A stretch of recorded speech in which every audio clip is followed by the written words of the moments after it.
किसी ने एक छोटी सी घटना का वर्णन किया है जो हमारे चरित्र के एक पहलू को उजागर करती है। उसने लिखा है, किसी काम से मैं एक व्यक्ति के घर गया।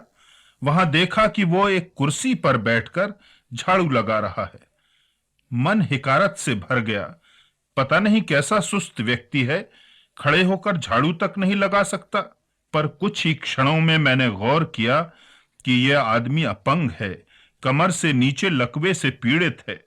खड़े होकर तो झाड़ू लगा ही नहीं सकता, बैठकर भी झाड़ू लगाना उसके लिए बहुत कष्टदायक और असुविधाजनक कार्य होगा।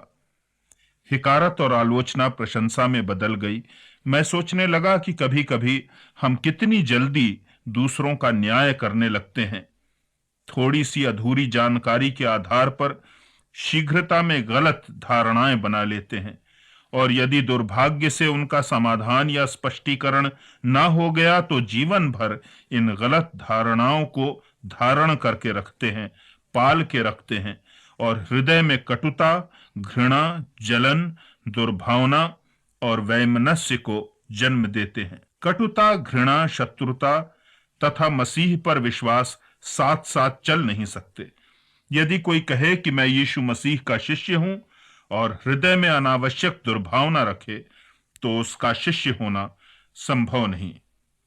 पहला यूहन्ना 2:10 में लिखा है, जो कोई कहता है मैं ज्योति में हूं और अपने भाई से बैर रखता है, वो अब तक अंधकार में ही है। प्रेम केंद्र है मसीह की शिक्षाओं का और मसीही जीवन का, परंतु प्रेम को तोड़ने और ध्वस्त करने वाली एक प्रवृत्ति है, और वो है हमारी न्याय करने की प्रवृत्ति, आवर टेंडेंसी टू जज आवर फेलो मैन। इसीलिए प्रभु यीशु ने कहा, जज ये नॉट, दूसरों पर न्यायी मत बनो, दोष मत लगाओ। एक बहुत रस देने वाला पास टाइम है दूसरों की आलोचना। कहीं दो चार लोग बैठ गए, गप्पे लगाने लगे, तो समझिए कि किसी का चरित्र चकनाचूर हुआ। वाणी परमेश्वर का वरदान है, और जितना दुरुपयोग इस वरदान का होता है, उतना संभवतः किसी अन्य का नहीं। परसेंटेज लगाएं कि अपने जागृत अवस्था में व्यतीत किए गए दिन का कितना भाग या कुल बोले गए शब्दों का कितना भाग हम किसी की प्रशंसा में खर्च करते हैं। कितना गिरे हुओं को उठाने में, कितना किसी हतोत्साहित को उत्साहित करने में, कितना किसी निर्बल को संबल देने में, कितना किसी बेसहारा को सहारा देने में, और कितना किसी की आलोचना करने में। आप आश्चर्यचकित रह जाएंगे। A terrible misuse of God's gift। परमेश्वर के दान का कितना लज्जाजनक अनुत्तरदायित्वपूर्ण दुरुपयोग करते हैं हम। और इस प्रकार इनडिस्क्रिमिनेटली, बेदर्दी से परमेश्वर के वरदान का दुरुपयोग परमेश्वर की इच्छा के विपरीत होगा, तो उससे विध्वंस और विकृति अपरिहार्य है। चोटें लगेंगी भावनाओं को, अहम को, आस्थाएं टूटेंगी, विश्वास खंडित होंगे, संबंधों में बिखराव आएगा।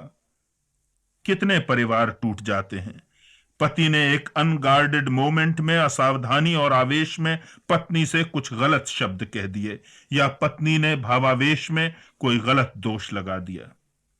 ये जजमेंट की टेंडेंसी, न्याय करने की प्रवृत्ति मात्र शत्रुओं के लिए नहीं होती, मित्रों और प्रियजनों के प्रति भी होती है।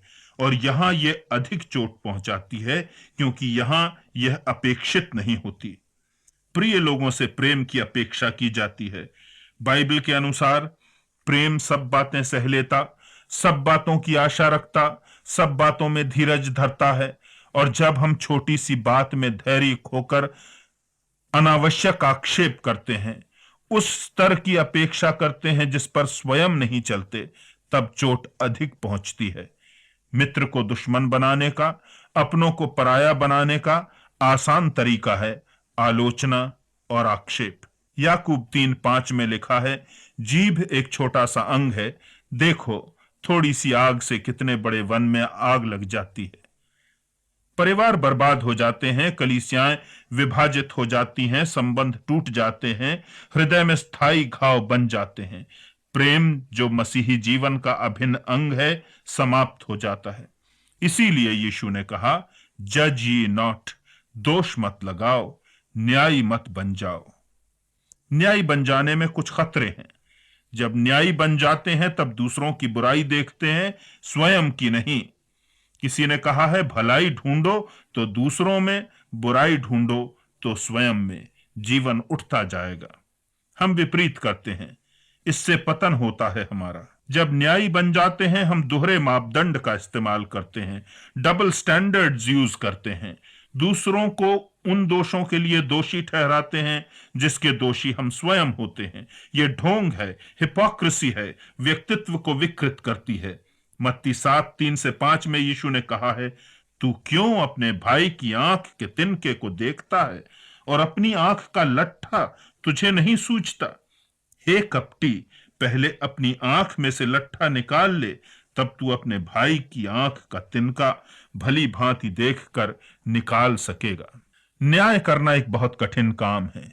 जब प्रारंभ में यीशु ने प्रशिक्षण स्वरूप अपने शिष्यों को दो दो के झुंड में भेजा प्रचार करने, कुछ निर्देश दिए। एक निर्देश हमारे लिए ध्यान देने योग्य है। उन्होंने कहा, लूक 10:5-6 में वर्णन है, जिस किसी घर में जाओ पहले कहो इस घर पर कल्याण हो।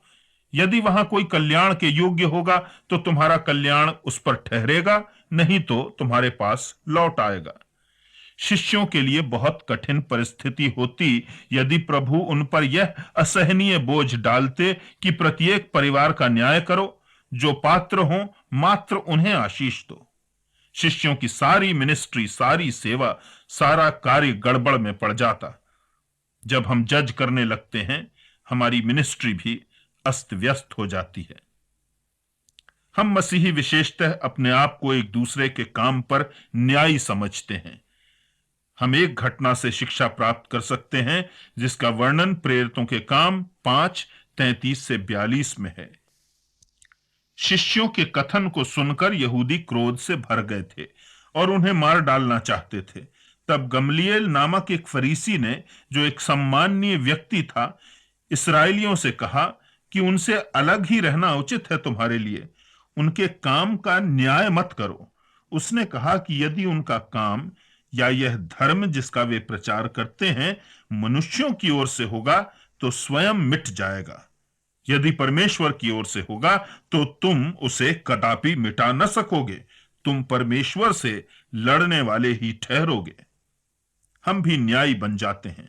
न्याय करने का परमेश्वर का काम अपने ऊपर ले लेते हैं और मसीही कार्यों और संस्थाओं का विरोध अपने सीमित, संकुचित दृष्टिकोण से करने लगते हैं और इस प्रकार परमेश्वर का विरोध करने का खतरा उठाते हैं। 1 कुरिन्थी 3:13 में लिखा है, हर एक का काम प्रकट हो जाएगा, आग हर एक का काम परखेगी कि कैसा है। यहूदा की पत्री में यह बताया गया है, यहूदा 1-9 में, कि प्रधान स्वर्गदूत मीकाएल ने शैतान तक को अपशब्द न कहे, उस पर भी दोष लगाने का साहस न किया। हम तो स्वर्गदूतों से बहुत नीचे हैं और शैतान से बहुत ऊंचे लोगों पर आक्षेप और दोष लगाते हैं। प्रश्न यह उठता है कि क्या आक्षेप और आलोचना और दोष लगाना पूर्णतः वर्जित है? नहीं, पर हमें अपनी आंख का लट्ठा पहले निकालना है, तब दूसरे का दोष देखना है। पहले पात्रता अर्जित करना है, सक्षमता अर्जित करना है। पत्थर फेंके जा सकते हैं, प्रथम पत्थर फेंकने की पात्रता अर्जित करना है। जो निर्दोष हो वो दोष लगाए। याद रखें, वाणी परमेश्वर का वरदान है, उसका उपयोग उसकी इच्छा अनुसार करें। बाइबल में लिखा है, बोले ऐसे जैसे परमेश्वर का वचन है। बहुत बड़ा उत्तरदायित्व है, बहुत पवित्र उत्तरदायित्व है। परमेश्वर का प्रेम, उसकी करुणा, दया, अनुग्रह हमारी वाणी से दूसरों तक पहुंच सके जिन्हें उसकी आवश्यकता है। हमारी वाणी परमेश्वर के प्रेम को सब तक पहुंचाने का एक सशक्त माध्यम बन जाए। परमेश्वर का दिया ये वरदान हमारे द्वारा दूसरों के लिए वरदान बन जाए।